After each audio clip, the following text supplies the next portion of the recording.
வேதத்தில் ரெண்டு பகுதிகள் உண்டு. ஒன்று பழைய ஏற்பாடு, இன்னொன்று புதிய ஏற்பாடு. இந்த பழைய ஏற்பாட்டையும் புதிய ஏற்பாட்டையும் ஏற்கனவே நாம் அறிந்திருக்கிறோம். இவைகள் வரிசைப்படுத்தப்பட்டிருக்கிறது.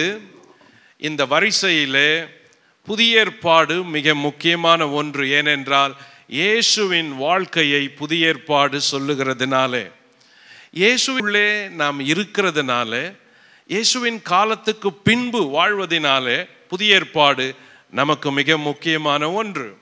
சரி, பழைய ஏற்பாட்டில் ஆதியாகமம் துவங்கி மல்கியா வரைக்கும் இருக்கிற புத்தகங்கள் மிக முக்கியமான பழைய ஏற்பாட்டு புத்தகங்கள். ஆதியாகமம் முதல் உபாகம் வரைக்கும் பிரமாணங்கள், யோசுவா முதல் எஸ்தர் வரைக்கும் சரித்திரம், யோபு முதல் உன்னத பாட்டு வரைக்கும் கவிதை புத்தகங்கள், ஏசாயா முதல் மல்கியா வரைக்கும் தீர்க்க தரிசனம். இது பழைய ஏற்பாட்டின் வரிசை ஆகமங்கள். இதே போல ஒரு வரிசை ஆகமங்கள் புதிய ஏற்பாட்டில் இருக்கிறது.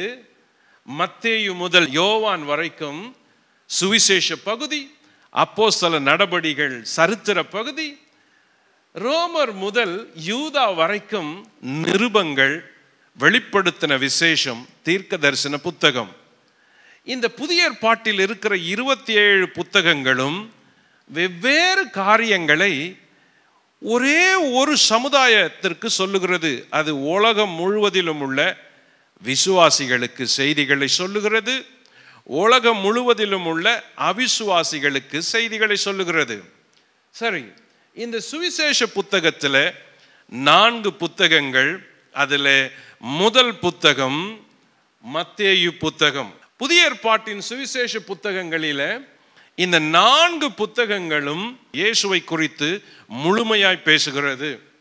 ஒரே ஒரு புத்தகம் அப்போஸ்தல நடபடிகள் சரித்திர புத்தகம். இந்த இயேசுவுக்கு பிறகு என்ன நடந்தது என்பதை சொல்லுகிறது.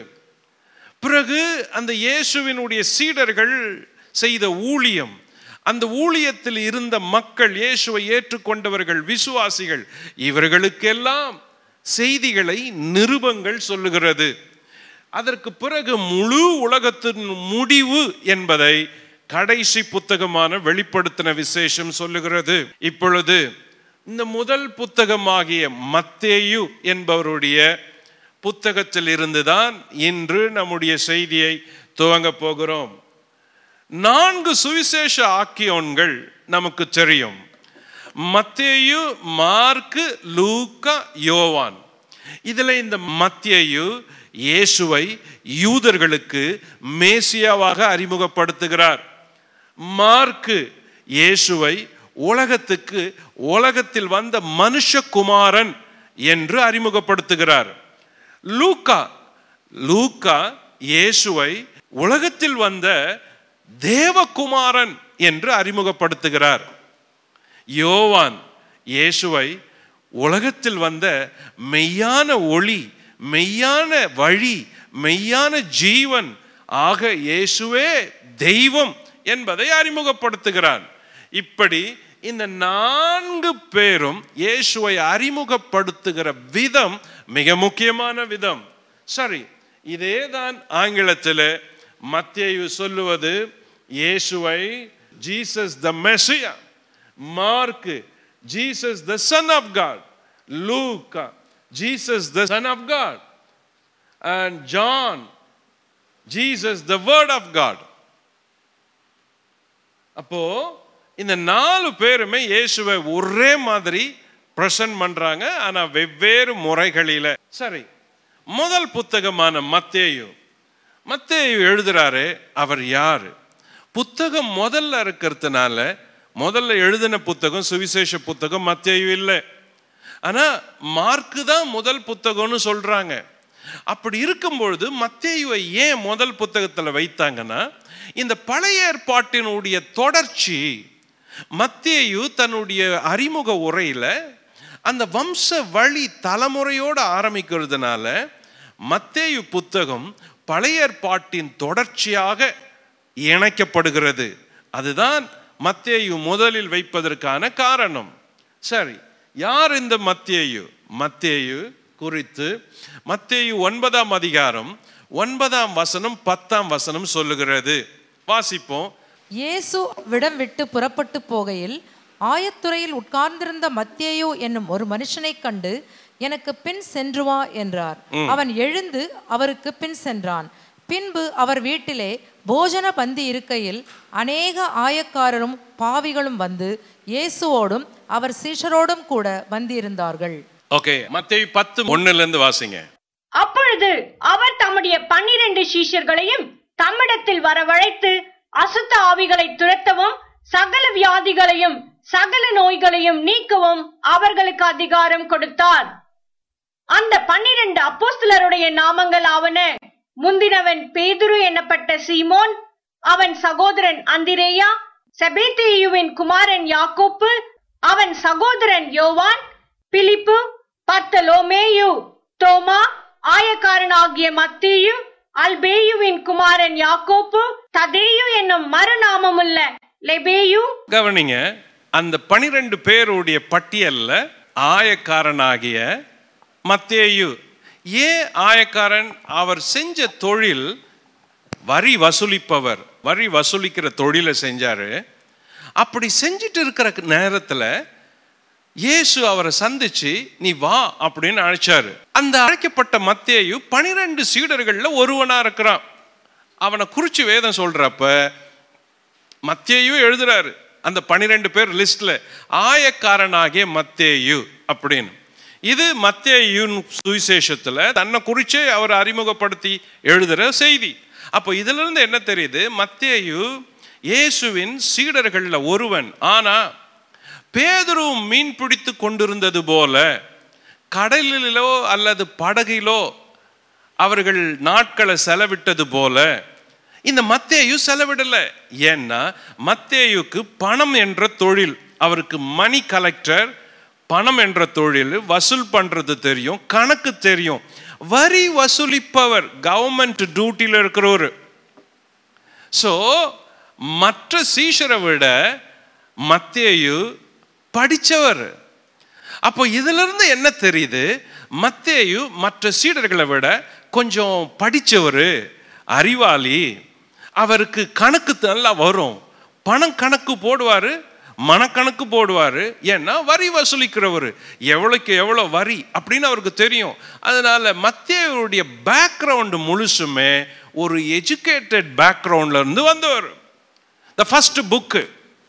அப்போ முதல் புஸ்தகத்தை எழுதினவர் ஒரு படித்தவர், நல்ல வேலையில் இருந்தவர், நல்ல அறிமுகமானவர். அப்படிப்பட்டவர் அதிலிருந்து விட்டுட்டு ஊழியத்துக்கு வராரு. இயேசு அவர் அழைக்கிறாரு. இவருடைய மறுபெயர் அப்படின்னு இன்னொன்று இருக்குது. அந்த மறுபெயரை மார்க் எழுதுறாரு. மார்க் 2ஆம் அதிகாரம் 14ஆம் வசனத்தை கவனிப்போம். அவர் நடந்து போகையில் அல்பேயுவின் குமாரனாகிய லேவி ஆயத்துறையில் உட்கார்ந்திருக்கிறதை கண்டு எனக்கு பின் சென்று வா என்றார். அவன் எழுந்து அவருக்கு பின் சென்றான்.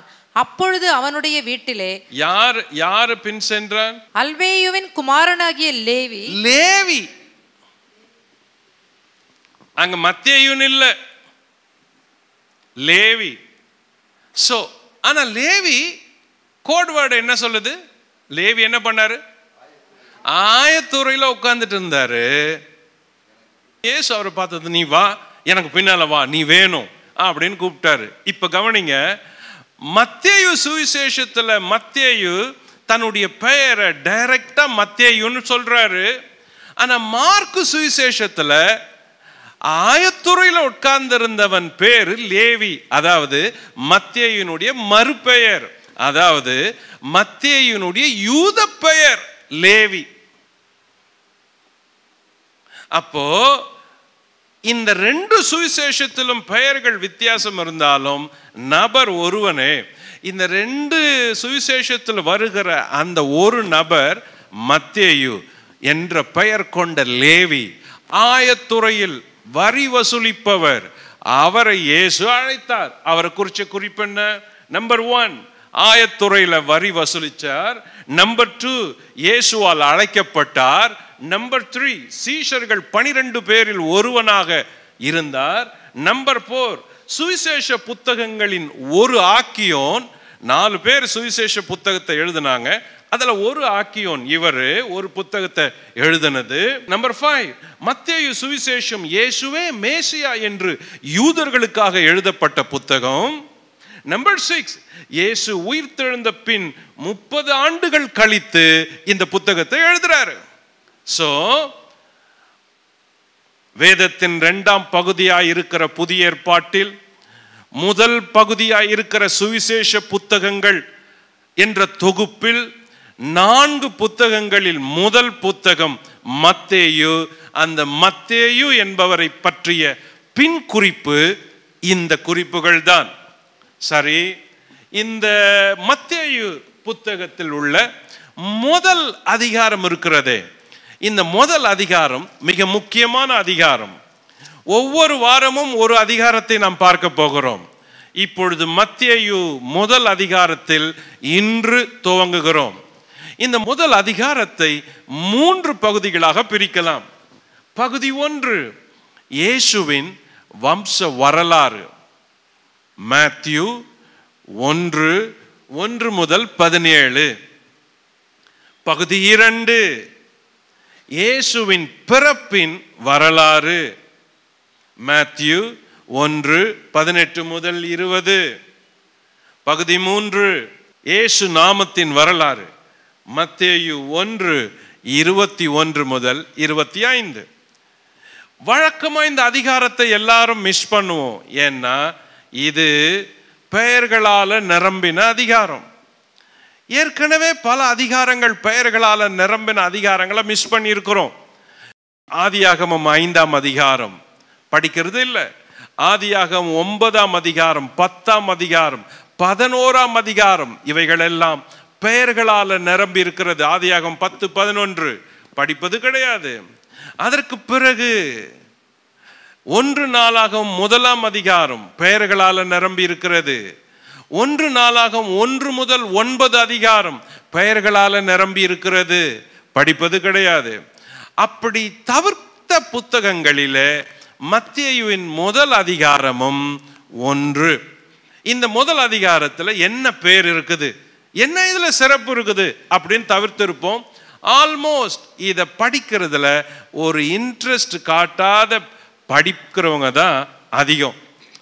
வாசகர்கள் இந்த பகுதியை அதிகமா இன்ட்ரெஸ்ட் காட்டாத படிக்கிறவங்க பெரும்பான்மையா இந்த பகுதியை எப்ப படிக்கிறாங்கன்னா டிசம்பர் மாதத்துல இயேசுவின் பிறப்பை கொண்டாடுறப்ப இந்த முதல் அதிகாரத்தை படிப்போம். ஏன்னா இதுல தான் இயேசு பிறந்தார், இயேசு பெயரு, யோசேப்பினுடைய நிகழ்ச்சி, மரியாளின் நிகழ்ச்சி, இயேசுவின் பிறக்கிற பொழுது இயேசு இம்மானுவேலரா கூட இருப்பார் அப்படின்னு சொல்லி வெறும் டிசம்பர் மாதத்துல ஒரே ஒரு சீசனுக்காக தான் இந்த இடத்துல வருவோம் படிக்க.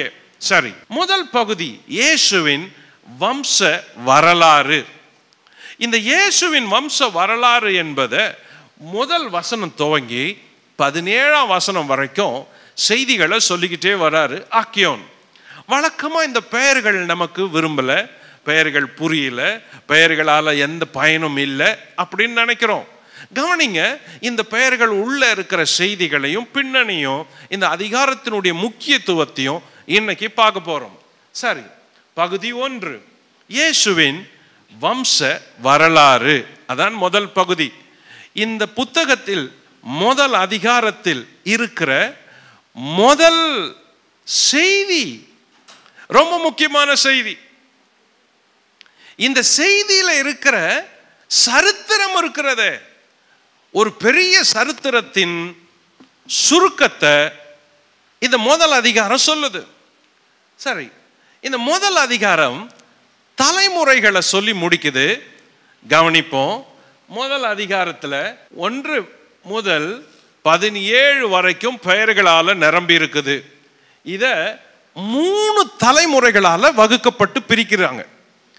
இந்த 1 to 17 வசனத்தை 3 பிரிவா பிரிக்கலாம். அதுல 1 முதல் தலைமுறை ஆபிரகாம் முதல் தாவீது வரைக்கும் உள்ள தலைமுறை. இதுதான் ஆபிரகாம், ஈசாக்கு, யாக்கோபு, யூதா, பாரேஸ், எஸ்ரோம், ஆராம், அம்மினதாப், நகசோன், சல்மோன், போவாஸ், ஓபேத், ஈசாய், தாவீது. ஆக இந்த ஆபிரகாம் முதல் தாவீது வரைக்கும் 14 தலைமுறை. இதை பிரிச்ச விதத்தை பாருங்க. இப்ப வாசிப்போம். மத்தேயு 1:17. இவ்விதமாய் உண்டான தலைமுறைகள் எல்லாம் ஆபிரகாம் முதல் தாவீது வரைக்கும் 14 தலைமுறைகளும். இவ்விதமாய் உண்டான தலைமுறைகள் எல்லாம் ஆபிரகாம் முதல் தாவீது வரைக்கும் 14 தலைமுறைகள். அது இதுதான். சோ எங்கிருந்து 1ஆம் அதிகாரம் 2ஆம் வசனம் துவங்கி 6ஆம் வசனம் வரைக்கும் கவனிங்க. வசனத்தையும் கவனிக்கணும், குறிப்பையும் எழுதணும். 2ஆம் வசனம், ஆபிரகாம் ஈசாக்கை பெற்றான், ஈசாக்கு யாக்கோபை பெற்றான், யாக்கோபு யூதாவையும் அவன் சகோதரனையும் பெற்றான். யூதா பாரேசையும் சாராவையும் தாமாரிடத்தில் பெற்றான். பாரேஸ் எஸ்ரோமை பெற்றான், எஸ்ரோம் ஆராமை பெற்றான், ஆராம் அம்மினதாப்பை பெற்றான், அம்மினதாப் நகசோனை பெற்றான், நகசோன் சல்மோனை பெற்றான், சல்மோன் போவாஸை ராகாப்பினிடத்தில் பெற்றான், போவாஸ் ஓபேத்தை ரூத்தினிடத்தில் பெற்றான், ஓபேத் ஈசாயை பெற்றான், ஈசாய் தாவீது ராஜாவை பெற்றான். இது வரைக்கும் 14 தலைமுறை. அந்த பெயர்களை கவனிங்க. ஆபிரகாம் முதல் தாவீது வரைக்கும் இந்த 14 தலைமுறையில உள்ள இருக்கிற இந்த 14 பேர்கள்ல முக்கியமா 4 பெண்கள் உள்ள இருக்கிறாங்க. வழக்கமா இந்த பகுதியில ஆண்கள பெயர்கள் தான் இருக்குது. இந்த ஃபர்ஸ்ட் பார்ட் ஆண்களால நிரம்பி இருக்குது, பெயர்களால நிரம்பி இருக்குது. ஆனா இந்த முதல் பகுதியில 4 பெண்கள், மிக முக்கியமான பெண்கள் இருப்பதை கவனிங்க. அந்த பெண்களை குறித்து பின்னாடி பார்க்க போறோம். முதல்ல யூதா தாமார் இடத்தில் பாரேசை பெற்றான். Underline Tamar number 1. அதே குரூப்ல சல்மோன் ராகாபினிடத்தில் போவாசை பெற்றான். அண்டர்லைன் ராகாப். நம்பர் 3, போவாஸ் ரூத்தினிடத்தில் ஓபேத்தை பெற்றான். Underline Ruth. நம்பர் 4, ஈசாய் தாவீதை பெற்றான். அந்த தாவீது பத்சேபால் இடத்தில் சாலமோனை பெற்றான். 4 பெண்கள். சரி, இந்த குறிப்புல ஃபர்ஸ்ட் குரூப் 14 பேர். நம்பர் 2 குரூப், 2வது தலைமுறை, மேத்யூ 1ஆம் அதிகாரம் 6ஆம் வசனத்திலிருந்து 11ஆம் வசனம் வரைக்கும் 2வது குரூப். இப்ப 17ஆம் வசனத்தை படிங்க பாப்போம். இவ்விதமாய் உண்டான தலைமுறைகள் எல்லாம் ஆபிரகாம் முதல் தாவீது வரைக்கும் 14 தலைமுறைகளும். ஃபர்ஸ்ட் குரூப் தாவீது முதல் பாபிலோனுக்கு சிறைப்பட்டு போன காலம் வரைக்கும் 14 தலைமுறைகள். ரைட். குரூப் 2 என்ன பெயர் சொல்லுது? தாவீது முதல், சொல்லுங்க, தாவீது முதல் பாபிலோனுக்கு சிறைப்பட்டு போன குரூப் 2. இப்போ எங்கிருந்து? 6ஆம் வசனம். ஈசாய் தாவீது ராஜாவை பெற்றான். தாவீது ராஜா உரியாவின் மனைவியா இருந்தவளிடத்தில் சாலமோனை பெற்றான். சாலமோன் ரெகொபயாமை பெற்றான். ஓகே, இப்ப கவனிங்க. தாவீது, சாலமோன், ரெகொபயாம், அபியா, ஆசா, யோசபாத், யோராம், உசியா, யோதாம், ஆகாஸ், எசேக்கியா, மனாசே, ஆமோன், ஓசியா. 14 தலைமுறை. குரூப் 2. இதுல என்ன கவனிக்கலாம்? இதுல எல்லாருமே ராஜாக்கள். ஓகே, நான் சொன்ன காரியங்களை மட்டும் முதல்ல உங்க மனசுல பதியறதுக்காக சில கருத்துக்களை சொல்லிட்டு போக போக போக இதனுடைய முக்கியத்துவத்தை பார்க்க போறோம். இப்போ இதுல எல்லா ராஜாக்கள் எல்லாருமே தாவீது முதல் ஓசியா வரைக்கும் இந்த 14 தலைமுறை, தாவீது துவங்கி யோசியா, அதாவது பாபிலோன் சிறையிருப்புக்கு போறதுக்கு முன்னாடி வரைக்கும். ஓகே, இது குரூப் 2. குரூப் 3. இப்போ மறுபடியும் 17ஆம் வசனம் படிப்போம். இவ்விதமாய் உண்டான தலைமுறைகள் எல்லாம் ஆபிரகாம் முதல் தாவீது வரைக்கும் 14 தலைமுறைகளும், தாவீது முதல் பாபிலோனுக்கு சிறைப்பட்டு போன காலம் வரைக்கும் 14 தலைமுறைகளும், பாபிலோனுக்கு சிறைப்பட்டு லிசன், குரூப் 3, பாபிலோனுக்கு சிறைப்பட்டு போன காலம் முதல் கிறிஸ்து வரைக்கும் 14 தலைமுறை. இது 3rd குரூப். இது 14 தலைமுறை. யாரு? எகோனியா. எங்க தொடங்குது? 12ஆம் வசனம். பாபிலோனுக்கு சிறைப்பட்டு போன பின்பு எகோனியா சலாத்தியேலை பெற்றான். சலாத்தியேல் செருபாபேலை பெற்றான். Listen, number 1 எகோனியா, சலாத்தியேல், Zerubbabel, அபியூத், எலியாக்கீம், Asher, Zadok, ஆகீம், Eliud, எலியேசார், Matthan, யாக்கோபு, யோசேப்பு, இயேசு கிறிஸ்து. So almost மேத்யூ ஆபிரகாமில் இருந்து தொடங்கி இயேசு வரைக்கும் ஒரு பெரிய தொடர்பை ஏற்படுத்திட்டாரு. இந்த லிஸ்ட் என்ன சொல்லுதுன்னா, புதிய ஏற்பாடு பழைய ஏற்பாட்டினோட கனெக்ட் ஆனது, அது செப்பரேட் கிடையாது. புதிய ஏற்பாடு அந்த ஆபிரகாம் வம்சத்திலிருந்தே இயேசு வந்தாரு, தொடர்பு உடையவர், அவர் தனி கிடையாது. புதிய ஏற்பாட்டில் வர இயேசு பழைய ஏற்பாட்டில் வாக்குதத்தம் பண்ணப்பட்ட அந்த வாக்குதத்தங்களை நிறைவேற்ற வர அந்த தலைமுறையில் வராரு. ஆகையினால இந்த புதிய ஏற்பாட்டில் வர இயேசுவை அந்த பழைய ஏற்பாட்டில் இருந்து பிரிக்கவே முடியாது. அவர்தான் மேசியா அப்படின்னு யூதர்களுக்கு சொல்றாரு. ஆண்டவராகிய இயேசுவின் நாமத்தில் உங்கள் யாவருக்கும் அன்பின் வாழ்த்துக்கள். மத்தேயு சுவிசேஷ புத்தகத்தில் செய்திகளை படித்து வருகிறோம். மத்தேயு 1ஆம் அதிகாரத்தில் 1 வசனத்தில் ஆண்டவர் ஆபிரகாமின் குமாரனாக, தாவீதின் குமாரனாக உலகத்தில் வருகிறார். ஆம், தேவன் வாக்குதத்தங்களை நிறைவேற்றுகிற தேவன் என்பதை இந்த அதிகாரத்தில் உள்ள செய்திகள் நமக்கு நிரூபிக்கின்றன. தேவன் தம்முடைய வார்த்தையை நிறைவேற்றி இயேசு கிறிஸ்துவை நமக்காக பூமியிலே அனுப்பினார்.